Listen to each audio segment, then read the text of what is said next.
Dia 17 de setembro. Capítulos de hoje: Mateus 15, Isaías 29 e 30. Mateus 15.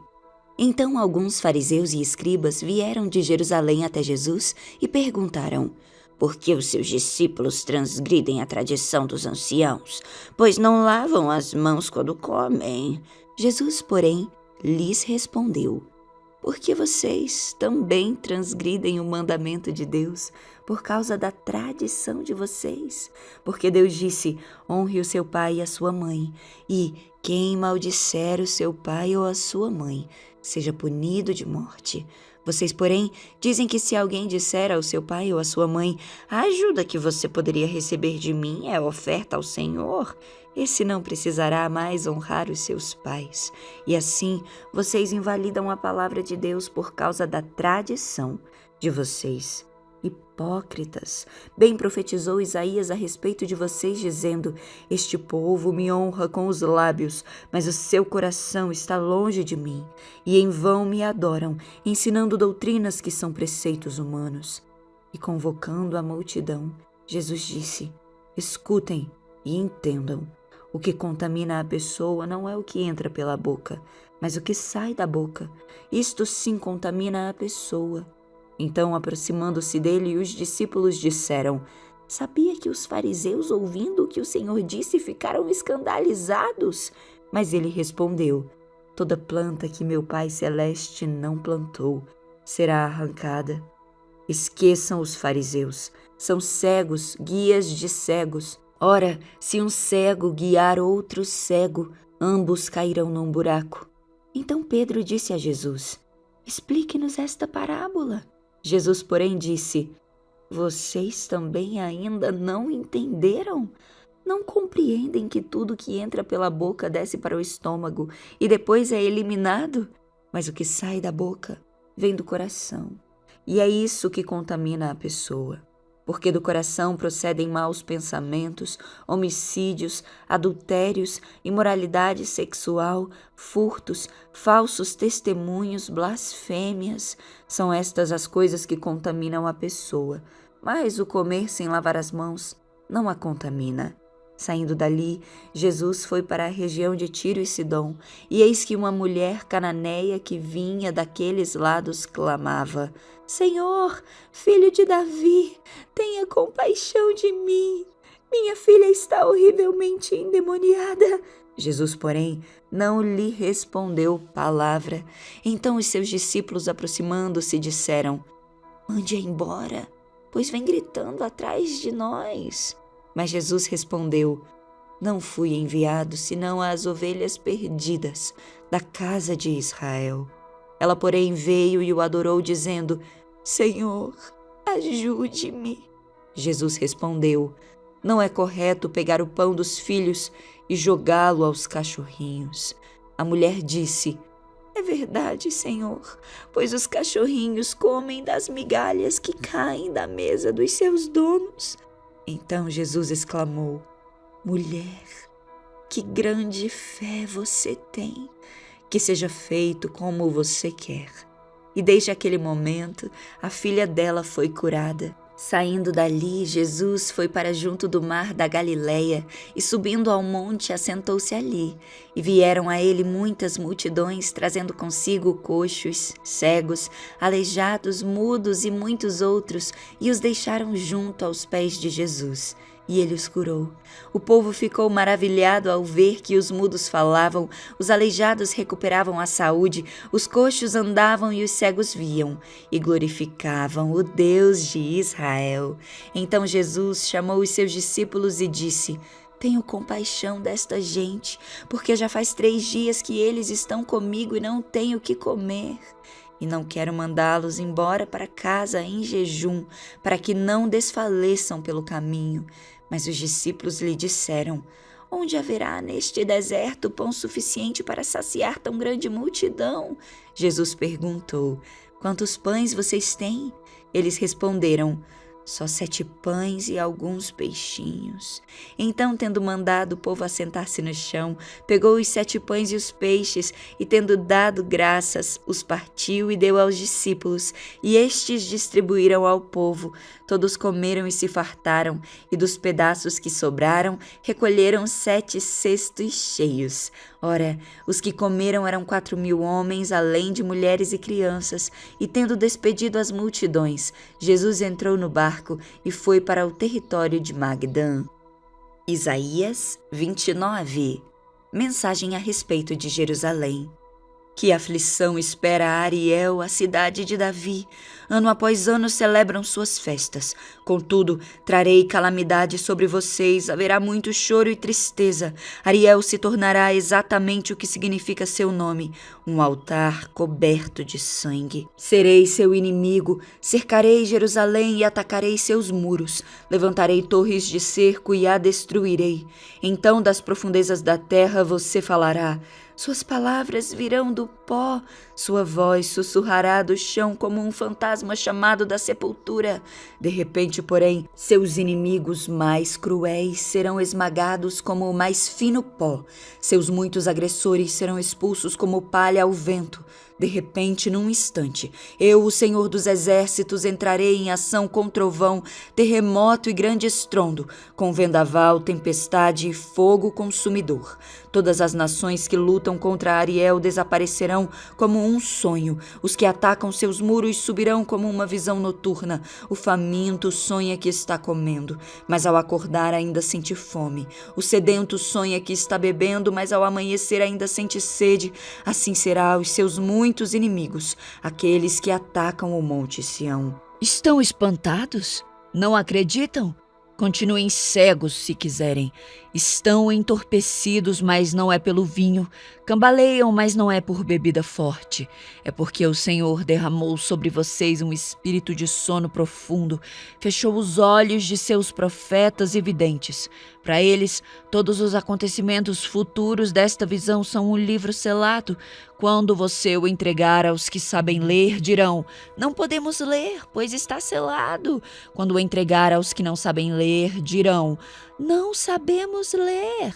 Portanto, o Senhor diz: este povo fala que me pertence, honra-me com os lábios, mas o coração está longe de mim. A adoração que me prestam não passa de regras ensinadas por homens. Por isso, mais uma vez deixarei este povo maravilhado com as obras maravilhosas. A sabedoria dos sábios passará, e a inteligência dos inteligentes desaparecerá. Que aflição espera os que procuram esconder seus planos do Senhor, que realizam seus atos perversos na escuridão. Dizem: o Senhor não nos vê, não sabe o que se passa. Como são tolos! Ele é o oleiro e certamente é maior que vocês. O barro. Pode o objeto criado dizer sobre aquele que o criou: ele não me fez? Pode o vaso dizer: o oleiro não sabe o que faz? Logo, em pouco tempo, os bosques do Líbano se tornarão campo fértil, e o campo fértil produzirá colheitas fartas. Naquele dia, os surdos ouvirão as palavras lidas de um livro, e os cegos verão no meio da escuridão e das trevas. Os humildes ficarão cheios de alegria do Senhor, e os pobres exultarão no Santo de Israel. O opressor já não existirá, o arrogante desaparecerá, e os que tramam o mal serão destruídos. Os que condenam os inocentes com testemunhos falsos desaparecerão. O mesmo acontecerá aos que trapaceiam para perverter a justiça e contam mentiras para destruir os inocentes. Por isso, o Senhor que resgatou Abraão diz ao povo de Israel: meu povo não será mais envergonhado, nem ficará pálido de medo, quando virem seus muitos filhos, todas as bênçãos que lhes dei. Reconhecerão a santidade do Santo de Jacó e temerão o Deus de Israel. Os que se desviam terão discernimento, e os que se queixam aceitarão instrução. Isaías 30. A inútil aliança entre Judá e o Egito. Que aflição espera meus filhos rebeldes, diz o Senhor. Vocês fazem planos contrários aos meus, acordos não dirigidos por mim. Com isso amontoam pecado sobre pecado. pois sem me consultar desceram ao Egito em busca de ajuda, puseram sua confiança na proteção do faraó, tentaram esconder-se na sombra dele. Mas ao confiar no faraó serão envergonhados, ao esconder-se nele serão humilhados, pois embora o poder dele se estenda até Zoan e seus embaixadores tenham chegado a Ranes, todos que confiam nele serão envergonhados. Ele de nada os ajudará, mas sim lhes trará humilhação e desonra. Recebi esta carta acerca dos animais do Neguebe. As caravanas se movem lentamente pelo terrível deserto, lugar de leoas e leões, de serpentes e cobras venenosas.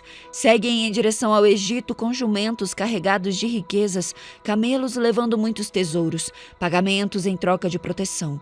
O Egito nada dará como retribuição. As promessas do Egito não têm valor algum. Por isso, eu o chamo de Raabe, o dragão inofensivo. Advertência para o povo rebelde de Judá. Agora vai e escreva estas palavras, registre-as num livro. Elas permanecerão até o fim dos tempos como testemunha de que esse povo é rebelde e teimoso e se recusa a ouvir a lei do Senhor. Dizem aos videntes, não tenham mais visões, e aos profetas, não nos digam o que é certo, falem de coisas agradáveis, conte-nos mentiras. Esqueçam a verdade, saiam do caminho estreito, parem de nos falar do Santo de Israel. Esta é a resposta do Santo de Israel. Porque desprezam o que lhes digo e preferem confiar em opressão e mentiras. A calamidade virá sobre vocês de repente, como um muro inclinado que se rompe e desmorona. Num instante desabará e cairá por terra. Serão despedaçados como vasilha de barro, esmigalhados tão completamente que não sobrará um caco grande o suficiente para tirar brasas da lareira ou um pouco de água do poço. Assim diz o Senhor soberano, o Santo de Israel, vocês só serão salvos para voltarem para mim e em mim descansarem. Na tranquilidade e na confiança está a sua força, mas vocês não quiseram saber. Disseram, nada disso, entraremos na batalha montados em cavalos velozes. A única velocidade que verão, porém, será a de seus inimigos os perseguindo. Cada um deles perseguirá 1000 de vocês. 5 deles farão todos vocês fugirem. Serão deixados como mastro solitário numa colina, como bandeira no alto de um monte distante. Bênçãos para o povo do Senhor. Portanto, o Senhor esperará até que voltem para ele, para lhes mostrar seu amor e compaixão, pois o Senhor é Deus fiel, felizes os que nele esperam. Ó povo de Sião que mora em Jerusalém, você não chorará mais. Ele será bondoso quando lhe pedirem ajuda, certamente atenderá a seus clamores. Embora o Senhor lhes tenha dado angústia como alimento e aflição como bebida, ele permanecerá com vocês para lhes ensinar. Vocês verão seu mestre com os próprios olhos, e seus ouvidos o ouvirão. Uma voz atrás de vocês dirá, este é o caminho pelo qual devem andar. Quer se voltem para a direita, quer para a esquerda. Então vocês destruirão todos os seus ídolos de prata e suas valiosas imagens de ouro. Jogarão tudo fora como se fossem trapos imundos e dirão, já vai tarde. Então o Senhor os abençoará com chuva na época de plantar. Terão colheitas fartas e muita pastagem para os seus animais. Os bois e os jumentos que lavram a terra comerão cereais de boa qualidade, e o vento levará a palha. No dia em que seus inimigos forem massacrados e as torres caírem, haverá riachos correndo em todos os montes e colinas. A lua será tão brilhante quanto o sol, e o sol será 7 vezes mais claro, como a luz de 7 dias em um só. Assim será quando o Senhor começar a sarar seu povo e a curar as feridas que lhe causou. Vejam, o Senhor vem de longe ardendo de ira, cercado de densas nuvens de fumaça. Seus lábios estão cheios de fúria, suas palavras consomem como fogo. Seu sopro é como inundação que sobe até o pescoço de seus inimigos. Com sua peneira separará as nações para a destruição. Colocará nelas um freio e as levará à ruína. Mas vocês entoarão um cântico de alegria, como os cânticos das festas sagradas. Vocês se alegrarão como quando o flautista conduz um grupo de peregrinos a Jerusalém, o monte do Senhor, a rocha de Israel. O Senhor fará ouvir sua voz majestosa e mostrará a força de seu braço poderoso. Em sua ira descerá com chamas devoradoras, chuvas torrenciais, tempestades e pedras de granizo. Por ordem do Senhor, os assírios serão despedaçados. Ele os ferirá mortalmente com seu cetro. Quando o Senhor os ferir com sua vara de castigo, seu povo celebrará com tamborins e harpas. Ele levantará seu braço poderoso e lutará contra seus inimigos. Tofete, o lugar de fogo. Há muito está pronto para o rei assírio. Um monte de lenha aguarda sobre a fogueira. O sopro do Senhor, como fogo de um vulcão, a acenderá.